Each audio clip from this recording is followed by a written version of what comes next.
I was going to head out on my trip around the lake this morning, but they forecast 25 to 30 knots of wind, and the weather looks like it's going to turn pretty ordinary. We've had a bit of sunshine this morning, but it's looking pretty grubby at the moment, so I've just shifted so that I'm not back into the swell or into the wind, and I think we'll hang here for a day or two until it blows through.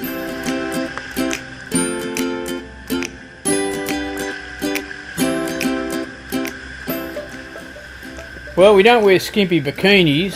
Hell, it frightens me when I take my shirt off. There's definitely no one pregnant here. This is motor sailing for old dudes. We do live on a boat, and we do cruise extensively along the Australian coast. Join us and visit some great destinations. Learn how to look after a boat and live off grid. It might even get you enthused to do the same thing.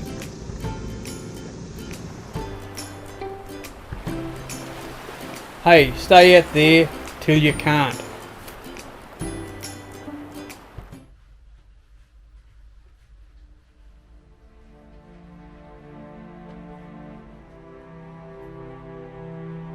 It's a lousy day to be on a boat. It's been raining all night. It looks like it's going to rain pretty much all day. Very grey, dreary looking day. So not what you'd call great boating weather. We're dry inside the boat, not a problem, and I've got plenty of editing to do, so that'll be the chore for today. My editing is great for when weather's like this. You can't really get out and do much, so I've just got the computer out and I'm editing up videos, so it's great when the weather is like this, gives you something to keep you occupied. Anyway, hope I don't suffer too much from cabin fever. Well, the wind's blowing pretty strongly now, up around 30 knots I reckon, so I'm glad we're tied up here at Wanji. In a southwester, we're pretty well out of the wind, so it's a good spot here.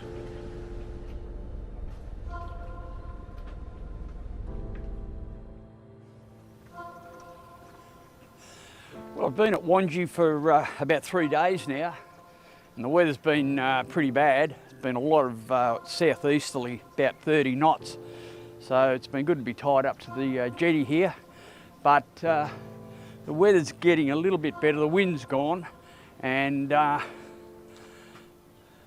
it's about time we left, so I'm just getting some drinking water on, and then we'll get the boat ready to leave here and head around the lake. Still not fantastic weather, but we'll have to make the most of it. Okay, let's get this show on the road.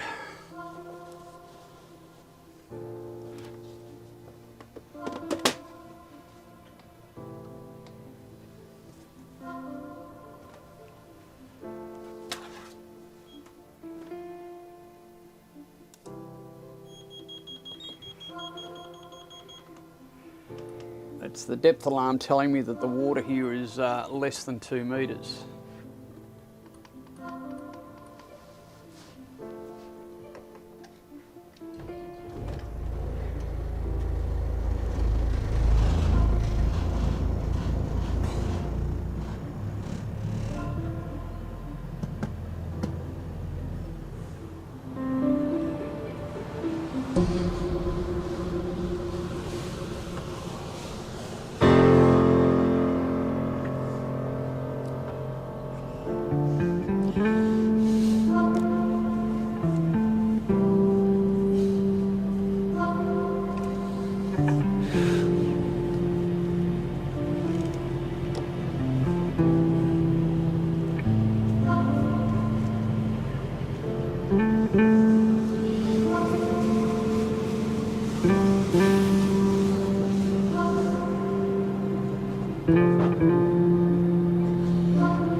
Not a great looking day. I hope it gets a bit better as the day wears on.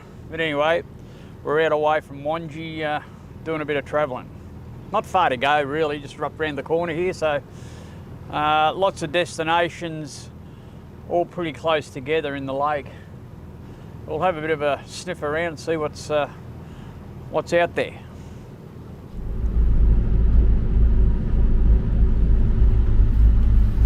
Okay, so the wind's coming in from the southeast. So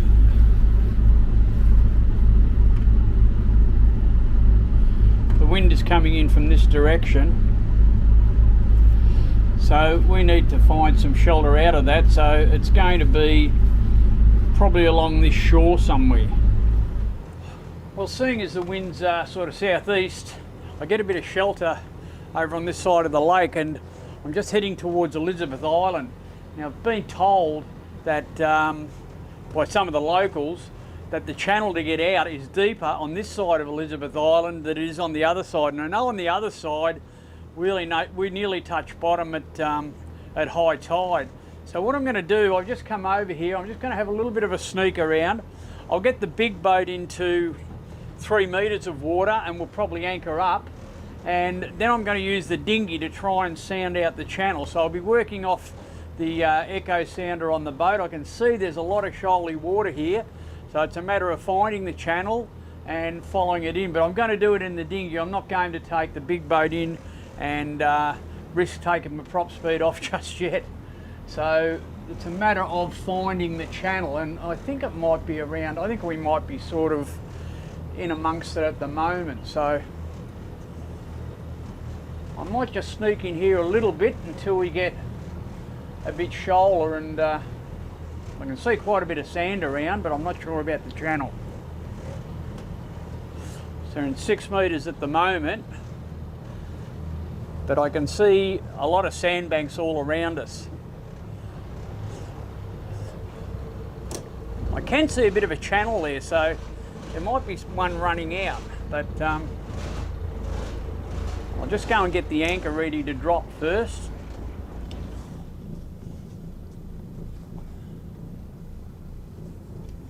It looks quite shallow out here. You can see the sandbanks here and in front of us, and there's a bit of shoal. I don't think you'd get through there. Maybe the channel is on the other side of that sand, I'm thinking, so I might have to go around the back of it. We might go and have a look over there. It'll be a little bit interesting if I can find a deeper channel into the lake, but it's going to take a bit of work in the dinghy. I'm not really going to take the big boat into too shallow a water because it could compromise the props a bit, and I'm not sure. There could be a bit of rock around here too. I think it's all sandy, but you just never know. So I'm just going to go around back to where we came from, because just eyeballing it, it looks like the deeper water is on the other side of the sand. You can see out to this side of us. So I think that's where the channel might run out. But we'll just go and have a look. I feel a bit like Captain Cook.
I think I'd nearly get in here. It's about 1 metre deep in through this channel so far, but I've got to go up where it runs into the main channel and see what the depth is there. But I'm in plenty deep water here. I reckon it's about 3 metres, so we'll have a bit more of a sniff around.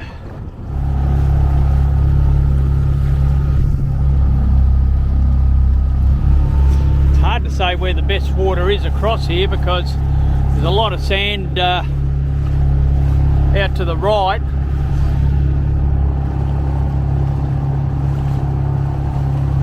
And from this green mark here, you can see takes you, there's another green one right out there, but this is where the shoaly bit is. So we'll just head across it and I'll sound it and see what we've got. I think this is the real shallow part right here.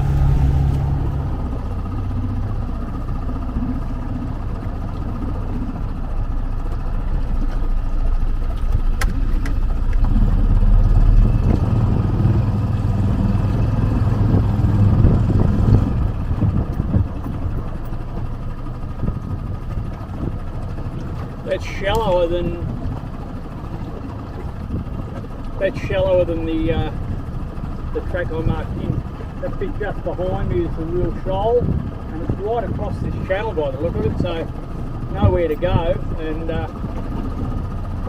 a bit more sand up here too, I think.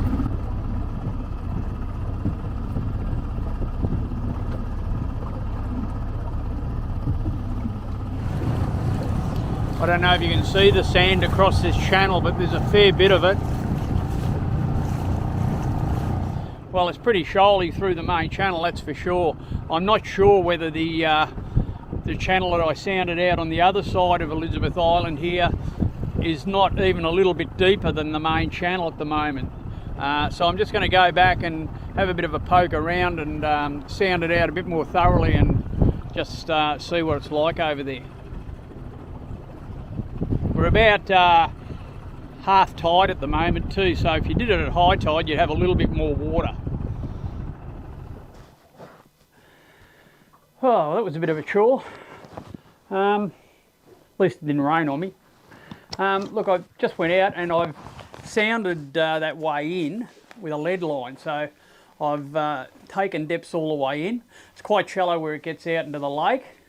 What I've done, I've put a heap of waypoints on my little Garmin. It's an old Garmin, but still takes waypoints.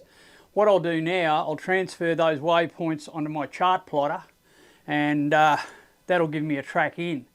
Then what I plan to do is take the big boat in. I've made pretty sure the water's deep enough for us to float. So I'll just carefully feel my way in, and I'll take depth as I go. And I'll leave a track as well so that I can find my way in and out on that track. But I think that this channel in on this side of Elizabeth Island is probably 100 or 200 mils deeper than the marked channel on the other side. So it's something to think about if you're coming into Lake Macquarie. Just give you that extra little bit. I've got about an hour to get these waypoints in. Won't take me that long, but high tide is 11 o'clock, and I'll wait till high tide to go in, so you'll have a pretty good idea on what the depths are. Let's get them onto the plotter.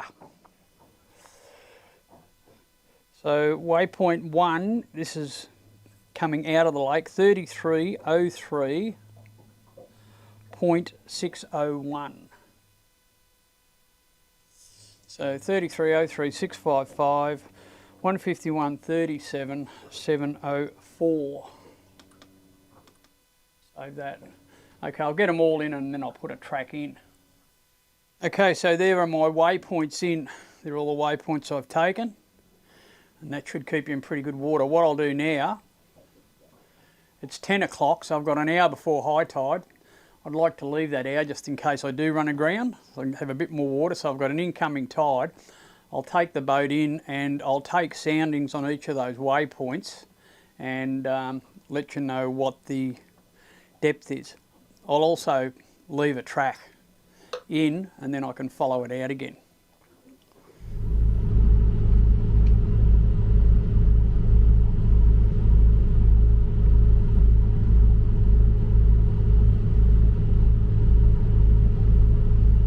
Okay, so I sounded that channel in. It's not the marked channel. I think it's called the aircraft channel, but it's on the south side of Elizabeth Island. I found it to be, on average, about 200 millimetres deeper than the marked channel. So if you're trying to get into Lake Macquarie, it might just be enough to let you in. These depths that I'm going to give you were about probably 2 hours before high tide, so you could get a little bit more water there on a high tide. I think the tide was about a 1.4 high. So look, use it at your own discretion. Don't blame me if you run aground, and go and have a look yourself, sound it yourself if you really want. I'm going to be using this channel for getting in and out until they dredge the channel in, and apparently there's talk of dredging being done in the near future, so I hope that happens. But until then, I'm going to use this channel that I've sounded out from my dinghy. So here's my waypoints and the depths at each waypoint. But yeah, use it at your own discretion.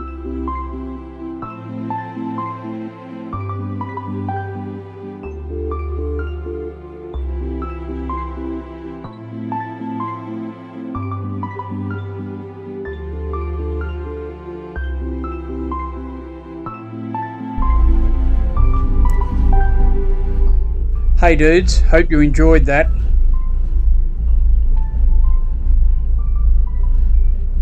Join us next week as we travel further around the lake and visit some great destinations. Please help us out by giving us a like or subscribing, and make a comment. I try to answer them all.